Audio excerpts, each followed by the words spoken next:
Welcome to the video today, guys. Today I wanted to share with you 2 tips that I think help me the most in progressing as a guitar player.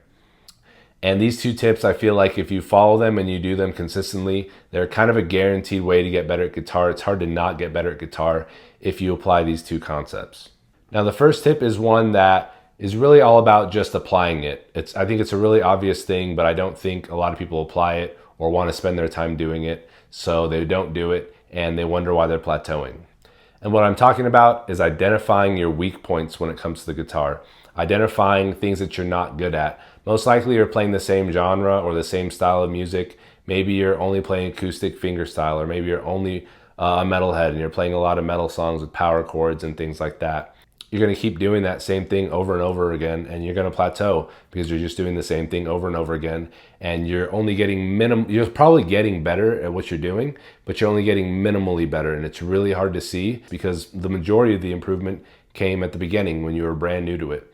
And I really think if you apply this, then you'll obviously become a bit better guitar player, and it's kind of hard not to be. It's just all about wanting to do it, because chances are they're going to be things that you're not that interested in, at least in the beginning, because you aren't doing them now, and you still might not like them, but they'll make you a better guitar player, and you might even find them fun once you start trying it. So now, to help you guys out here, I'm going to read off a few examples that I wrote down in my notes to give you some ideas of things that if you aren't doing these, you could go ahead and try them, and they're really core things that could help you. So bar chords, if you're not good at bar chords or you don't play things with bar chords very often, very, very important thing to start doing. Improving your timing, like playing to a metronome or playing to a backing track, specifically a metronome, and just being able to play the same song to 80 beats per minute, 100 beats per minute, 120 beats per minute. Being able to play the same thing to all of that and stay in time is a really great thing to get better at. Memorizing the chords. If you don't know all your minor chords or your cowboy chords or your bar chords or whatever, just memorizing the chords will really help you. Memorizing the fretboard. This is a big one that everyone says beginner guitarists should do, or anybody that's really serious about guitar should memorize the fretboard and know all the notes on it. Fingerstyle guitar, being able to play fingerstyle, play without a pick, is something you could try and get better at.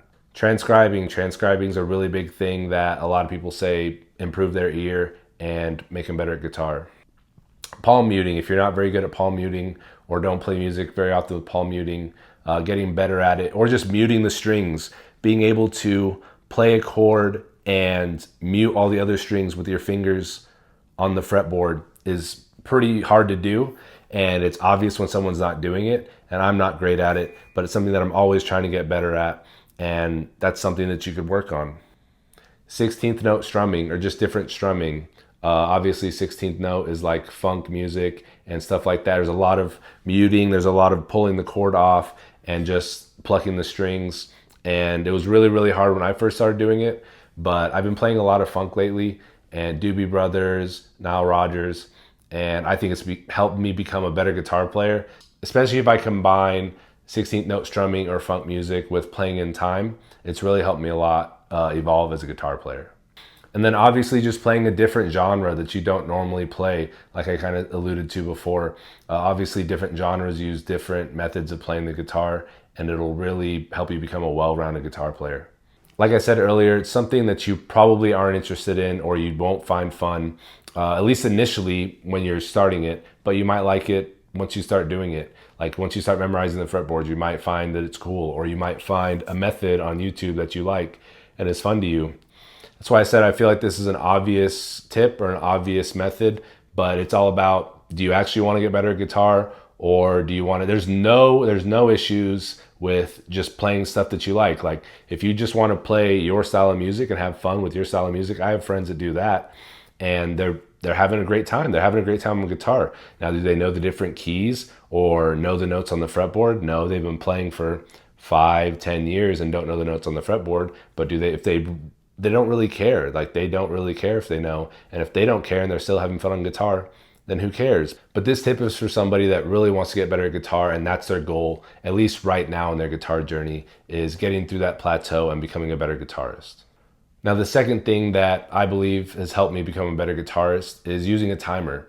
And I initially started using a timer just on my own, not anyone telling me to use a timer, but I just had so many different things that I wanted to get better at on the guitar, but only so much time in the day as an adult. And I just wanted to effectively break that up into equal chunks. I didn't want to spend more time on one thing than another. I wanted to equally grow through the guitar through all these processes. And I started using a timer, and it's really, really helped. And I've seen a lot of people on YouTube give advice on using a timer. I like to shoot for 15 to 20 minutes. I find that 15 to 20 minutes is about the maximum amount of time that I can give laser sharp focus to something. And it's still enough time that if you just do 15 to 20 minutes to a specific task every day, you'll see gains in that task and improvement in that task week after week. 1 week after doing 15 to 20 minutes a day, if you memorize the fretboard for 15 minutes a day, you're going to noticeably be better at the fretboard a week from then. Now, will you know the whole thing? No. Or memorize it perfectly? No. But you'll be better, and you just keep doing that and consistently do that, and you'll get better. And the reason I wanted to throw this one in this video is because it really could help you maximize the first tip that I gave, which is finding things that you aren't great at. And if you're finding something you aren't great at that you might not find super fun, but you know it's best for you as far as progressing as a guitarist, then it might be good for you to just dedicate 15 minutes to it. That's kind of like your homework, right? That's kind of your have to get done. I'll set my alarm for 15 minutes. I'll practice bar chords for 15 minutes. Then after that, I can go back to the stuff that I find super, super fun. And I'm still getting the hard stuff out of the way. I'm still getting the not fun stuff out of the way. And I'm getting laser sharp focus.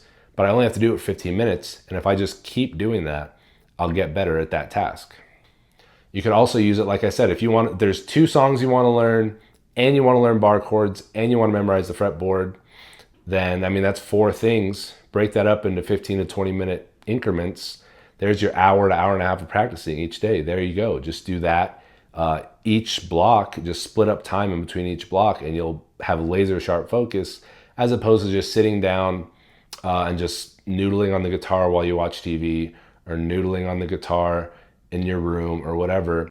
You're not going to be as sharply focused and have as clear cut of a goal on what you're striving for and the time limit to get it done in. Now, myself and other people that have recommended this all agree that when you practice and you have a limited amount of time to do something, you focus more in that time because you know you only have to do it for 15 minutes. Now, if I tell you to sit down and just memorize the fretboard and you're just doing it for an infinite amount of time, you're probably not going to be that focused, because for all you know, you could be doing it for an hour, but you really only got 20 minutes of really focused practicing. Or if you're practicing a song for 2 hours, you're probably not as focused because you just can't keep locked in for that long of a period of time. And as a byproduct, it'll help a lot because you'll roughly be able to know how much you practice each day, especially if you're only practicing by a timer and you aren't doing, like I said before, 15 minutes and then just noodling afterwards. If you're solely only practicing to a timer, a lot of adults, that's all we have. If we can just carve out 30 minutes and practice on 2 things for 15 minutes, then we can go to our guitar teacher and say, hey, I've been doing 15 minutes a day on this, or I've been doing X amount of time per day since our last lesson. And it really gives them context to know how much time you've spent and how much you've improved in that amount of time. Also, you'll be able to tailor that to your own progress and what you see in your progress. If you notice that you're getting better each day off 10 minutes, then maybe you bump it up to 15, or maybe you bump it up to 20, or maybe you give yourself 2 separate 15-minute gaps, maybe one in the morning and one in the afternoon, and you'll double your progress on that one task. And that way you can really be in control of how quickly you want to improve, and you'll really have really nice dedicated practice time. Now, a good way to implement this, especially if you have 3, 4, 5 things you want to work on and you want to put all of them on a timer, is to practice one of them for 15 to 20 minutes, whatever you decide. Then go mow the lawn, come back and practice another 15 to 20 minutes. Go fold some laundry, come back, do another 15 to 20 minutes. Do another task in between, so that way you can completely flush your brain of what you were doing before, and you can come back refocus with a clean slate, just like you hadn't just been playing guitar, and you'll be able to refocus. And especially if it's like a weekend or something like that and you have a lot of time, I find that to be a really good use of time. Or like I'll come home after work, I'll immediately do 15 minutes of practice, go play with my kids or go eat dinner or whatever. Then I come back fresh, do another 15 minutes, and I just do small tasks in between, and it really helps me progress in guitar. Now, disclaimer, I'm not claiming that I'm the best at guitar or that I'm a guitar teacher or that I really even know what I'm doing. I'm just making this video because I feel that I'm in a position to help people that were in my position, say, a year ago, 2 years ago. And these are two things that out of everything I've done, I can wholeheartedly say, I believe these things will help you. These things have helped me and can really get you on a good track to prioritize your time and organize your practice time and really see some improvement in the guitar. And like I said, if you just want to play your favorite songs, go ahead. I'll support you. I'll say that's a great thing to do. But if you really want to improve and really try to get better at guitar, I think these are two things that could really help you. Once again, if you've made it this far in the video, guys, please like, comment, subscribe. I cannot explain how much I appreciate your support, and I can't wait to see you guys in the next one.